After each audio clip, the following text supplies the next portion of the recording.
pleasant morning to everyone, cadets and cadets, and especially to user, and we are the Group 7 presenters. And let's proceed to the main topic. So who is Immanuel Kant?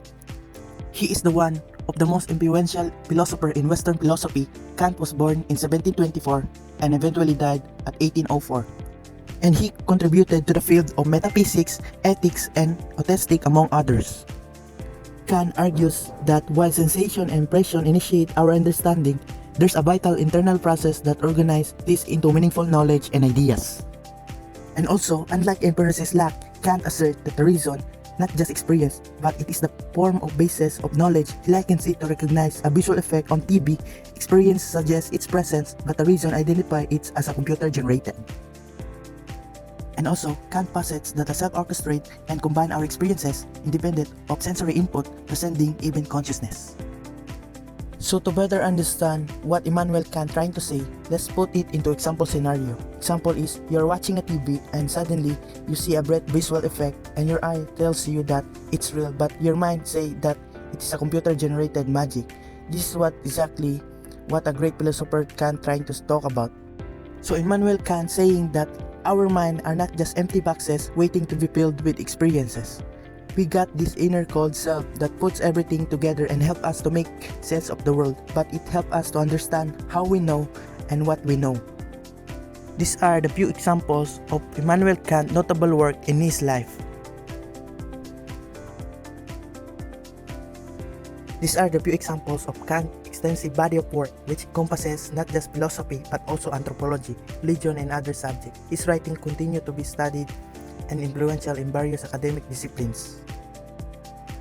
The debate on the duality of a person's self, of mind and body, of consciousness and substance, internal and external, have been revived and adopted for a long time. The several modern-day philosophers had to take drastic action, so to speak.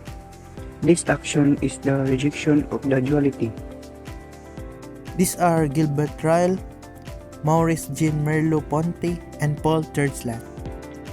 Gilbert Ryle, a British philosopher mainly associated with the ordinary language philosophy movement. Gilbert Ryle proposed that we should instead focus on the observable behavior of a person in defining the self. One of the things that the Dusty approach aims to state is that there can be a private and observable aspect of a person, and a different public and observable part. One can describe oneself as good but do otherwise in real life. Ryle do not adhere to this idea and sees the self as an entirety of thoughts, emotions, and actions of a person that relates to observable behavior. We get to know others by observing their behavior and inferring about themselves.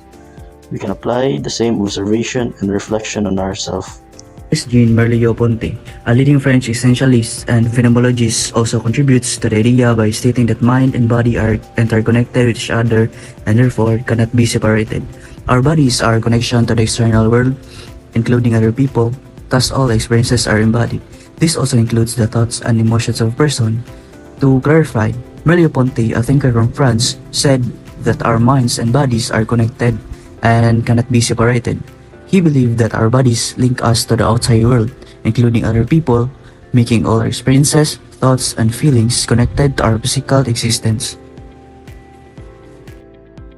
Let's move to Paul Churchland, 1942.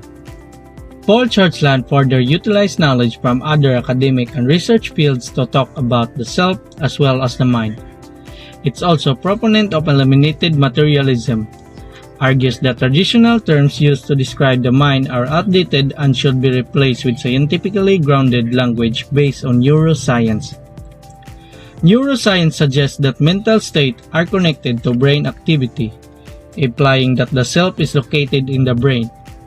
Dual perspectives on the self persist due to cognitive biases and cultural influences, such as religious beliefs. Embracing new ideas from various fields can enhance our understanding of the self.